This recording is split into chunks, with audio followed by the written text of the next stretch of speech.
Hi friends, welcome to మన Bommarillu. Upcoming రివ్యూలోకి వెళ్ళిపోదాం. అపూర్వ అటు ఇటు తిరుగుతూ ఆలోచిస్తూ ఉంటుంది. బావ ఎప్పటికైనా నిజం చెప్పేసేలాగే ఉన్నాడు. బావ దగ్గర మాట తీసుకున్నాను కాబట్టి బావ ఎప్పటికీ నిజం చెప్పడు. కాబట్టి ఇంక నేను ప్రశాంతంగా ఉండొచ్చు అని అలా అపూర్వ బయటికి వెళ్తే అప్పుడే కరెక్ట్గా వెజిటేబుల్స్ షాపింగ్ చేస్తూ శారద కనబడుతుంది. గగన్, అమ్మ షాపింగ్ అయిపోయిందా అని అడుగుతాడు. ఇంకొక్క నిమిషం రా, ఈ ఒక్క కూరగాయ కొనివ్వు అని శారద గగన్ ఇద్దరు హ్యాపీగా ఉంటే దూరం నుండి చూస్తుంది అపూర్వ. అంటే కృష్ణప్రసాద్ పైకి వెళ్ళిపోయినా నువ్వు మాత్రం ఇలానే ఉంటావా శారదా? ఇప్పుడు చూడు నీ బ్రతుకులో చీకటిని నేను ఎలా నింపుతానో అని క్రూయల్గా ప్లాన్ వేసుకొని ఇంటికి బయలుదేరుతుంది అపూర్వ. అపూర్వ ఇంటికి రీచ్ అయ్యి కృష్ణప్రసాద్ వాళ్ళ అమ్మ వైపు చూస్తూ ఉంటుంది. ఈ ఈ కార్యక్రమానికి ఈవిడే కరెక్ట్ అని చెప్పి ఇంకా వెంటనే కృష్ణప్రసాద్ వాళ్ళ అమ్మ దగ్గరికి వెళ్తుంది. ఏమైందమ్మా అపూర్వ, అలా ఉన్నావేంటి అని అడుగుతారు. ఏం చెప్పమంటారండి, మీ కోడలి నిర్వాకం ఇదంతా. మీకు ఇద్దరు కోడళ్ళు, శారద కూడా కేపీ భార్యనే ఇన్ని రోజులు చెప్పుకుంటుంది కదా. కేపీ మొదటిగా శారద మెళ్ళలోనే తాళి కట్టాడు అని అందరూ చెప్పుకుంటారు కదా. చెర్రి పెద్దమ్మ అంటాడు, మీరు కోడలు అంటారు. అలాంటప్పుడు ఆ శారద ఏం చేస్తుంది? కనీసం కేపీ చనిపోయాడనే బాధ కూడా లేకుండా తను సింగారించుకొని బయట తిరుగుతూ ఉంది. అలాంటిది శారదకి కేపీ అంటే ప్రేముందా? ఇప్పటికైనా అర్థం చేసుకోండి. మీరా అంటేనే పాపం కేపీకి ఇష్టం, కేపీకి మీరా అంటే ఇష్టం. కాబట్టి మీరా ప్రేమను అర్థం చేసుకోండి. అది మాత్రమే కాదు, శారదకు కూడా వెళ్ళి ఆ కార్యక్రమం జరిపించండి అని అంటుంది అపూర్వ. ఏంటి, శారద అలాగే ఉందా? లేదు, నేను నేను చూడలేను, లేదు అని చెప్పి బయలుదేరుతారు ఇంటికి కేపీ వాళ్ళ అమ్మగారు. వెళ్ళండి వెళ్ళండి, ఈ లోపు నేను అంతా సెట్ చేస్తాను అని అపూర్వ అలా చూస్తూ ఉంటుంది. కృష్ణప్రసాద్ వాళ్ళ అమ్మగారు శారద వాళ్ళ ఇంటికి రీచ్ అవుతారు. అప్పుడే శారద, నాన్న గగన్ టిఫిన్ రెడీ అయింది నాన్న అని చెప్పి పిలుస్తూ ఉంటుంది. వాళ్ళ అత్తయ్య ఇంటికి రాగానే అత్తయ్య గారు రండి, ఏంటి ఇలా వచ్చారు అని అడుగుతుంది. అమ్మ శారద నువ్వు అని అంటారు. ఏమైంది అత్తయ్య అని నవ్వుతూ అడుగుతుంది శారద. అది కాదమ్మా శారద, ఆచారాలు సాంప్రదాయాలు కట్టుబాట్లు నీకు తెలుసు కదా, అలాంటిది నువ్వు ఇలా ఉన్నావేంటి అని అడుగుతారు. అత్తయ్య ఏమంటున్నారు మీరు అని అంటుంది. అంటే కేపీ కృష్ణప్రసాద్ చనిపోయాడు కదమ్మా, కాబట్టి నువ్వు ఇలా ఉండకూడదు, మీరా ఎలా అయితే ఉందో నువ్వు కూడా అలాగే ఉండాలి అని ఇంకా అవన్నీ చెప్తూ ఉంటారు శారదకి వాళ్ళ అత్తయ్య గారు. ఒక్కసారిగా శారద షాక్ అయిపోతుంది. అత్తయ్య గారు ఒకసారి నేను చెప్పేది వినండి అని అంటారు. ఏం చెప్తావు, ఏం చెప్తావు శారద? నీకు ఇలా హ్యాపీగా రెడీ అయ్యి ఉండడం ఇష్టమని చెప్తావా అని అంటుంది అపూర్వ. అపూర్వ గారు మీరు మధ్యలో మాట్లాడకండి, మీకు ఈ విషయంలో సంబంధం లేదు అని అంటుంది శారద. ఇంకా అలా అపూర్వ, చూసారా చూసారా, ఎప్పుడు నా కోడలను వెనకేసుకొని వస్తారు కదా, ఆవిడ కేపీ కోసం ఈ పని కూడా చేయడానికి సిద్ధంగా లేదు అని అంటారు. లేదమ్మా, ఇది ఆచారం కాదు, నువ్వు అలా చేయకూడదమ్మా అని చెప్పి ఇంకలా పాపం బయటికి లాక్కు వస్తూ ఉంటారు శారదని. ఇంకా ఎలా అయితే మీరాకి చేస్తున్నారో అలాగే శారదకు కూడా చేయాలని చెప్పి అలాంటివన్నీ ఫిక్స్ అవుతారనమాట అక్కడ ఉన్న వాళ్ళందరూ. ఇంకా ప్రాసెస్ అంతా స్టార్ట్ చేస్తూ ఉంటారు. పాపం ఇదంతా చూస్తూ పూరి, అయ్యో సమయానికి అన్నయ్య కూడా ఇంట్లో లేడు, ఆ విషయం అమ్మకు కూడా తెలీదు, అన్నయ్య అన్నయ్య ఆఫీస్లో ఉండుంటాడు, ఇప్పుడు అన్నయ్యకి ఫోన్ చేయాలా భూమికి ఫోన్ చేయాలా అని వెంటనే భూమికే ఫోన్ చేస్తుంది పాపం పూరి. ఇది ఇలా ఉండగా భూమి ఎస్పీ సూర్యని మీట్ అవుతుంది.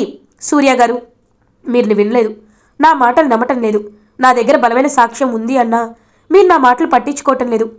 కానీ ఒకటి మాత్రం నిజం, అక్కడున్న బాడీ మా మావయ్య బాడీ అని మీరు బలంగా నమ్ముతున్నారా అని అడుగుతుంది. ఎందుకు నమ్మటం లేదు, నమ్ముతున్నాను, కన్ఫర్మ్ చేసుకుంది మేమే కదా అని అంటారు ఎస్పీ సూర్య. సరే ఒకటి అడుగుతాను చెప్పండి, మీరు నిజంగా ఆ పని మనిషి రత్నాన్పై రిలై అవుతున్నారా, నమ్ముతున్నారా? ఆవిడ డబ్బులు తీసుకొని ఎవరి దగ్గర ఏ సాక్ష్యం చెప్పమంటే ఆ సాక్ష్యం చెప్తుంది, అలాంటి ఆవిడని మీరు నమ్ముతున్నారు. ఒక్కసారి మీ మనసు లోపలికి వెళ్ళి ఆలోచించండి. మీ అన్నయ్య గారి ఫోటో దగ్గరకు నించొని కళ్ళు మూసుకొని ధ్యానించండి, మీ అన్నయ్య గారి మీకు సమాధానం చెప్తారు. అన్నారు కదా చిన్నప్పటి నుండి నన్ను మా అన్నయ్య తండ్రిలా పెంచాడు, నన్ను బాగా చూసుకున్నాడు అని అన్నారు కదా. అలాంటప్పుడు మరి మీ అన్నయ్య గారు మీకు తండ్రి లాంటి వారైనప్పుడు మా కేపీ మావయ్య కూడా నాకు తండ్రిలాగే, నన్ను దొరికినప్పటి నుండి నేను తన మేనకోళ్ళని తెలిసినప్పటి నుండి నన్ను నాన్న తర్వాత నాన్నలా చూసుకున్నారు. అలాంటి వ్యక్తి గురించి నేను ఏదో దాచిపెట్టాలని మీ దగ్గర నిజాలని కప్పి పెట్టాలని అనుకోవటం లేదు. కాబట్టి ఒక్కసారి నేను చెప్పించేయండి. పని మనిషి రత్నం వైపు నుండి ఒకే ఒక చిన్న డ్రామా వేయండి. ఖచ్చితంగా ఆ పని మనిషి రత్నం బయటపడుతుంది. ఆవిడ కృష్ణప్రసాద్ మావయ్య పేరు చెప్తే మీరు అది నమ్మడం కరెక్ట్ కాదని పాపం భూమి తన ట్రైనింగ్ అంతా తను చేస్తూ ఉంటుంది. కరెక్ట్గా అదే టైంకి భూమికి పూరి నుండి ఫోన్ కాల్ వస్తుంది. హలో పూరి అని అంటుంది. భూమి అని ఏడుస్తూ ఉంటుంది పూరి. ఒక్కసారిగా భూమి షాక్ అయిపోతుంది. ఏమైంది పూరి, ఎందుకు ఏడుస్తున్నావు అని అడుగుతారు. భూమి ఇక్కడ అమ్మకి అందరూ కలిసి అని జరిగేది చెప్తుంది. ఒక్కసారిగా షాక్ అయిపోతుంది భూమి. నేను ఇప్పుడే వస్తున్నానని చెప్పి ఇంకా వెంటనే భూమి అయితే పరుగున బయలుదేరుతుంది.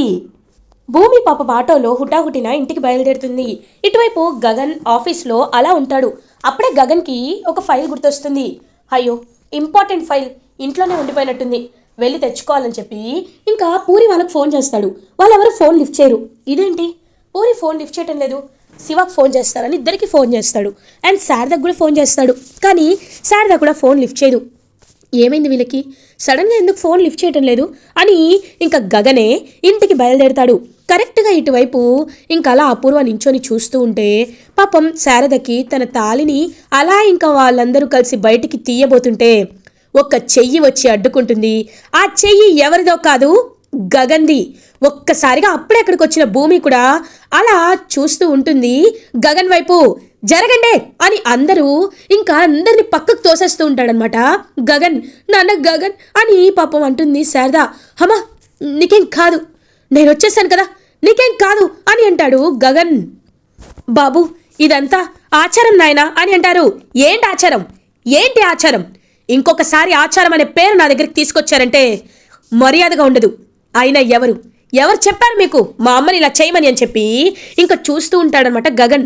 అప్పుడే దూరంగా అపూర్వ నించొని ఉంటుంది. ఇంకా అపూర్వ వైపు చూసి, ఇదేనా నీ ప్లాన్? మా అమ్మ సంతోషంగా ఉంటుంటే నువ్వు చూసి తట్టుకోలేకపోతున్నావా? ఆ రోజు నీ ఇంటికి వచ్చి నీకెంత అవమానం చేశానో మర్చిపోయావా అపూర్వ అని అంటాడు గగన్. రే గగన్, నువ్వు చిన్నవాడివి, నీకేమీ తెలీదు. ఇలాంటివి చనిపోయాక చేస్తూ ఉంటారు, నీకు తెలీదు కాబట్టి మర్యాదగా పక్కకు తప్పుకో అని అంటుంది శారద విషయంలో అపూర్వ. అవును బాబు, తన భర్త ఇప్పుడు బ్రతికిలేడు కాబట్టి తను అలా ఉండకూడదని చెప్తుంటే ఎవరు భర్త? ఎవరికి భర్త? ఆయన 25 ఏళ్ల క్రితమే మమ్మల్ని వదిలేశాడు. మా నాన్న మమ్మల్ని బ్రతకమని మమ్మల్ని తోసేశాడు. అలాంటప్పుడు ఆయన ఇక్కడ ఎందుకుంటాడు? మా అమ్మ భర్త స్థానంలో ఎందుకుంటాడు? 25 ఏళ్లుగా రాని ఆయన ఇప్పుడు వచ్చారా? ఏం అపూర్వ, మాటకి ముందొకసారి మాటకి తర్వాత ఒకసారి ఈ ఇంటి భర్త కేపీ కాదు, కేపీ శారద భర్త కాదు అని నువ్వు నీ భర్త ఇద్దరు కలిసి వచ్చి మా చెవుల్లో సన్నాయి మోగించేవాళ్ళు కదా. అడుగడుగునా మా అమ్మకి అవమానం చేస్తూనే ఉండేవారు కదా. ఎక్కడికి వెళ్ళినా మా అమ్మకి భార్య స్థానం ఇవ్వకుండా అవమానిస్తూనే ఉండేవారు కదా. ఆయన కూడా మా బంధాల్ని తెంచుకొని కొత్త బంధాల్ని ఏర్పరచుకున్నాడు కదా. అలాంటప్పుడు మా అమ్మని ఎందుకు ఇలా చేయాలి? మా అమ్మ ఎందుకు ఇలా తను ఉండాలి అని గట్టిగా అడుగుతాడు గగన్. ఇంకా వెంటనే అప్పుడే అక్కడికి భూమి వస్తుంది. అపూర్వ, నువ్వు చేస్తున్నది కరెక్ట్ కాదు అని అంటుంది. ఏంటి కరెక్ట్ కాదు? ఏయ్ వాళ్ళు అలాగే అంటారు, చేయండి అని అంటుంది అపూర్వ. ఏయ్ మా అమ్మ మీద చెయ్యి పడిందో ఒక్కొక్కరి చెయ్యి తెగి పడుతుంది, జాగ్రత్త అని కత్తి పట్టుకుంటాడు గగన్. ఒక్కసారిగా ఇంకా గగన్ ఉగ్రరూపాన్ని చూసి షాక్ అయిపోతుంది అపూర్వ. ఏంటలా చూస్తున్నావు అపూర్వ? నీకు లాస్ట్ అండ్ ఫైనల్ వార్నింగ్ ఇస్తున్నాను. మా అమ్మ జోలికి వచ్చారు అంటే మాత్రం నీ మెడలో ఉన్న తాలిని తెంచి శరత్చంద్రని వేసేస్తాను అని కత్తి పట్టుకొని గట్టిగా చెప్తాడనమాట గగన్. ఇంకా వెంటనే అపూర్వ వెనక్కి తగ్గుతుంది. ఈ బాబు మొండోళ్ళ ఉన్నాడు, వినటం లేదని చెప్పి అలా అక్కడి నుండి అయితే వెళ్ళిపోతారు ఆ ఫ్యామిలీ మెంబర్స్ అందరూ. ఇంకా అలా పాపం శారద దగ్గరికి వచ్చి శారద కన్నీళ్ళు తుడుస్తూ ఉంటాడు గగన్. అమ్మా నీకేం కాదమ్మా, ఆయన బంధాలని బంధుత్వాల్ని వదులుకొని వెళ్ళిపోయాడు. అలాంటి ఆయన గురించి నువ్వు ఏమి త్యాగాలు చేయాల్సిన అవసరం లేదమ్మా. అవసరం లేదు, నీకు నేనున్నాను. జీవితాంతా నిన్ను కంటికి రెప్పలా నేను చూసుకుంటాను. నువ్వు ఎప్పట్లాగే నీలాగే నువ్వు ఉండొచ్చు. ఆయన నాన్న అని పిలుపు నోచుకొని, నీ చేత ఏవండి అని పిలుపు నోచుకొని ఎన్నో ఏళ్ళైపోయింది. ఇంకా ఆయన జ్ఞాపకాలతో నువ్వు ఇలా ఉండడం నాకు ఇష్టం లేదు. ఆయన కోసం నిన్ను త్యాగం చేసుకోవడం నాకు ఇష్టం లేదు. కాబట్టే చెప్తున్నాను.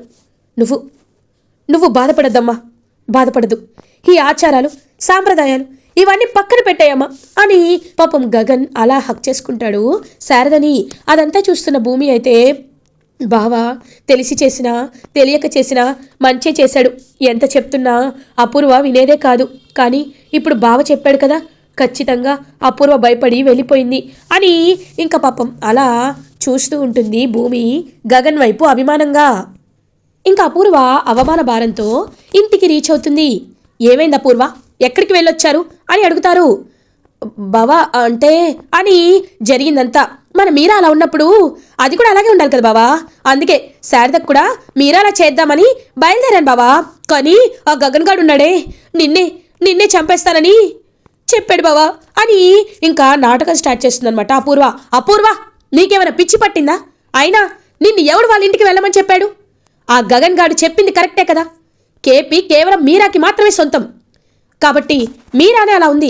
శారదకి ఈ విషయంలో అసలు సంబంధమే లేదు.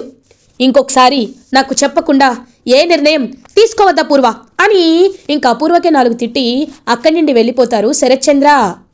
ఛ, ఇదేంటి నేను నాయననుకున్నది జరుగుతుందనుకుంటే ప్లాన్ మొత్తం రివర్స్ అయిపోయింది ఈ గగన్ గడ్ వల్లే మొత్తం అని చెప్పి విసుక్కుంటూ అక్కడి నుండి వెళ్ళిపోతుంది అపూర్వ. ఇది ఇలా ఉండగా నైట్ అవుతుంది.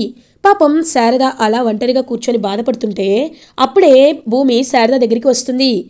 అత్తయ్య, మీరు పొద్దున్నిండి ఏమీ తినలేదు, తినండి అత్తయ్య అని అంటుంది. లేదమ్మా, ఆయనే గుర్తొస్తున్నారు. ఆయన ఏదైనా భోజనం చేశారో లేదో, ఆయన ఎలా ఉన్నారో ఏంటో, ఒక్కసారి హాస్పిటల్కి ఫోన్ చేసి కనుక్కోమ్మా అని అంటారు. అత్తయ్య, ఎప్పుడు పడితే అప్పుడు మనం హాస్పిటల్కి ఫోన్ చేయకూడదు అత్తయ్య, మనం ఫోన్ చేసినా వాళ్ళకి డౌట్ వస్తుంది అని అంటారు. అది కాదమ్మా భూమి, ఆయనతో ఒక్కసారి ఆయన్ని వీడియో కాల్లో ఒక్కసారి చూడాలనిపిస్తుందమ్మా అని అంటారు. సరే, నేను అక్కడ నర్సు ఫోన్ నెంబర్ తీసుకున్నాను, తనకు ఒకసారి కాల్ చేస్తానని ఇంకా నర్స్కి కాల్ చేస్తుంది భూమి. అలా నర్స్ ఫోన్ లిఫ్ట్ చేస్తుంది. హలో సిస్టర్, ఒక్కసారి మా మావయ్య గారిని వీడియో కాల్లో చూపిస్తారా ప్లీజ్ అని అడుగుతుంది. ఓకే మేడం అని కృష్ణప్రసాద్ రూమ్కి వెళ్ళి అలా ఇంకా వీడియో చూపిస్తూ ఉంటుందన్నమాట నర్స్.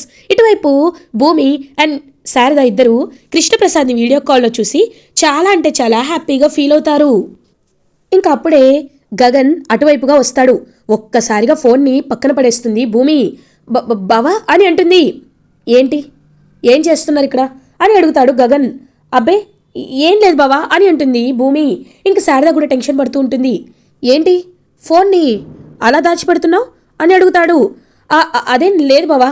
ఏంటత్తయ్య అని అంటుంది. అవును, ఏం లేదు నాన్న అని ఇంకా ఇద్దరు దాస్తుంటే, ఆగండి, మీరు ఏదో దాచిపెడుతున్నారని నాకు అర్థమవుతుంది, ఏది చూపించండి అని ఫోన్ లాక్కుంటాడు బలవంతంగా గగన్. లాక్కుని చూసేసరికి క్రిస్టల్ క్లియర్గా అందులో కృష్ణప్రసాద్ కనబడతారు వీడియో కాల్లో. ఒక్కసారిగా షాక్ అయిపోతుందన్నమాట. ఇంకా అలా గగన్ నేను చూస్తుంది నిజమేనా అని చెప్పి అలా చూస్తూ ఉండిపోతాడనమాట గగన్. ఏంటిది అని అడుగుతారు. బావా అంటే అంటే కృష్ణప్రసాద్ బ్రతికే ఉన్నారా? బ్రతికి ఉన్నా సరే చనిపోయినట్టు నాటకాలు ఆడుతున్నారా? ఎందుకు ఎందుకు ఇదంతా అని అడుగుతాడు గగన్. బావా అది కాదు బావా అంటే అది అని తడబడుతూ ఉంటుంది. ఇంకా అలా భూమి షటప్, జస్ట్ షటప్. ఇప్పుడు చెప్తున్నాను, అతను ఉండాల్సింది బయట కాదు పోలీస్ స్టేషన్లో. కాబట్టి ఇప్పుడే ఎస్పీ సూర్య కాల్ చేస్తారంట. బావా ఒక్క నిమిషం బావా ప్లీజ్, ఒక్కసారి నేను చెప్పేది విను బావా. ఒక్కసారి డాక్టర్ని కలిస్తే నీకంతా అర్థమవుతుంది బావా. ఆయన అర్థమయ్యేలా చెప్తారు. అసలు ఆయన ఏ పరిస్థితిలో హాస్పిటల్లో జాయిన్ అయ్యారనేది నీకే తెలుస్తుంది.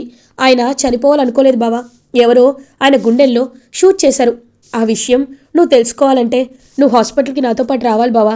బావా రా వెళ్దాం బావా అని చెప్పి ఇంకలా బయలుదేరుతుందనమాట భూమి గగన్తో. అలా భూమి గగన్ ఇద్దరు హాస్పిటల్కి రీచ్ అవుతారు. కరెక్ట్గా అదే టైంకి అపూర్వ ఇంకలా డ్రైవ్ చేస్తూ వెళ్తూ ఉంటే వెంటనే అపూర్వకి ఒక ఫోన్ కాల్ వస్తుంది. ఇంకా తనకు సంబంధించిన రౌడీ ఒకడు హాస్పిటల్లో ఉండడంతో అపూర్వ హాస్పిటల్కి వెళ్తుంది. ఏరా నీకు చెప్పానా జాగ్రత్తగా ఉండమని, ఎందుకురా ఉండటం లేదు అని ఎవడైతే శారదని షూట్ చేసి చంపాలనుకున్నాడో, టాటూ ఉంటుంది కదా వాడైతే కనబడతాడు. మేడం నేను అలాగే ఉండాలనుకున్నాను మేడం, కానీ యాక్సిడెంట్ అయింది మేడం అని అంటారు. రేయ్ ఇప్పటి నిండైనా జాగ్రత్తగా ఉండి చావు, అర్థమైందా అని అంటుంది.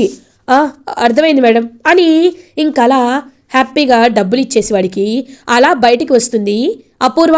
బయటికి వచ్చి చూసేసరికి ఒక్కసారిగా అపూర్వ అలా ఇంకా చూస్తుంది. ఆ హాల్లో కృష్ణప్రసాద్ కనబడతాడు. ఒక్కసారిగా అపూర్వ షాక్ అయిపోతుంది. కేపీ అని అలా చూస్తూ ఉండిపోతుంది. అసలు నేను చూసింది నిజమా అబద్ధమా అని ఇంకా దగ్గరికి వెళ్ళి చూస్తుంది అపూర్వ. కేపీ అంటే నువ్విక్కడే ఉన్నావన్నమాట, నువ్వు బ్రతికే ఉన్నావన్నమాట, నిన్ను ఎలా అయినా చంపేయాలి అని చెప్పి ఇంకా అపూర్వ వెంటనే బయటికి వెళ్ళి రౌడీలకి ఫోన్ చేస్తుంది. రేయ్ వెంటనే ప్రశాంతి హాస్పిటల్కి బయలుదేరండ్రా, ఇక్కడ మీరు వేయాల్సిన శవం ఒకటి ఉంది అని ఇంకా కృష్ణప్రసాద్ చచ్చిపోతేనే తనకి ఎలాంటి ప్రాబ్లం ఉండదని రౌడీలను పిలిపిస్తుంది అపూర్వ. ఇంకా వెంటనే రౌడీలు అలా అర్ధరాత్రి అయ్యేసరికి వస్తారు. అంతా చీకటిగా ఉంటుంది. అలా కృష్ణప్రసాద్ దగ్గరికి వచ్చి కత్తి పట్టుకొని కృష్ణప్రసాద్ పై పెట్టబోతే ఒక చెయ్యి వచ్చి అడ్డుకుంటుంది. అది ఎవరి చెయ్యో కాదు, గగన్ చెయ్యి. ఒక్కసారిగా చెయ్యి విరిచి ఒక్కటి కొడతాడు ఆ రౌడీని గగన్. ఒక్కసారిగా రౌడీలందరూ షాక్ అయిపోతారు. ఇంకా గగన్ రౌడీలని రప్పలాడిస్తూ ఒక్కొక్క రౌడీని సైలెంట్గా ఫినిష్ చేస్తూ ఉంటాడు. లైట్స్ ఆన్ అయ్యేసరికి కేపీ ఖచ్చితంగా పోయే ఉంటాడని వెనక్కి తిరిగి చూస్తుంది అపూర్వ. అక్కడ భూమి గగన్ ఇద్దరు ఉంటారు. ఎస్పీ సూర్య కూడా ఉంటాడు. ఒక్కసారిగా అపూర్వ షాక్ అయిపోతుంది. ఏంటి అపూర్వ షాక్ అయ్యావా అని అంటుంది భూమి. ఇన్స్పెక్టర్ గారు చూసారా, కేపీ బ్రతికున్నా నాటకాలు ఆడుతున్నారు వీళ్ళు అని అంటారు. Shut up, just shut up. కేపీ బ్రతికే ఉన్నాడు, అయితే చంపించాలని ఎందుకు అనుకున్నారు? ఇదంతా డ్రామా క్రియేట్ చేసింది మేమే, కావాలనే ఇలా చేశాం అని ఎస్పీ సూర్య గగన్ భూమి చెప్పడంతో ఒక్కసారిగా అపూర్వ షాక్లో ఉండిపోతుంది. ఇంకా అలా కృష్ణప్రసాద్ని చంపుతూ అడ్డంగా దొరికిపోయిన అపూర్వని మొత్తం సాక్ష్యాలతో సహా పోలీస్ స్టేషన్కి తీసుకువెళ్తారు ఎస్పీ సూర్య. ఇంకా అలా గగన్ని చూస్తూ ఉంటారు కృష్ణప్రసాద్. భూమి నేను వెళ్తున్నాను అని వెళ్ళబోతుంటే కృష్ణప్రసాద్ చేపట్టుకొని పాపం అలా గగన్ని హక్ చేసుకుంటాడు. ఒక్కసారిగా గగన్కి చాలా ఏళ్ళ తర్వాత వాళ్ళ నాన్న హక్ చేసుకునేసరికి చాలా ఎమోషనల్గా పాపం చాలా హ్యాపీగా అనిపిస్తుంది కృష్ణప్రసాద్ హగ్కి. ఇంకా గగన్ కూడా రివర్స్లో కృష్ణప్రసాద్ని హక్ చేసుకుంటాడు. అదంతా చూసి భూమి చాలా అంటే చాలా హ్యాపీగా ఫీల్ అవుతుంది. ఇలా ఎపిసోడ్ ఎండ్ అవుతుంది. ఫర్దర్ ఎపిసోడ్ రివ్యూస్ ముందుగా మీకు కావాలి అనుకుంటే మా ఛానల్ని సబ్స్క్రైబ్ చేసుకోండి. Thanks for watching.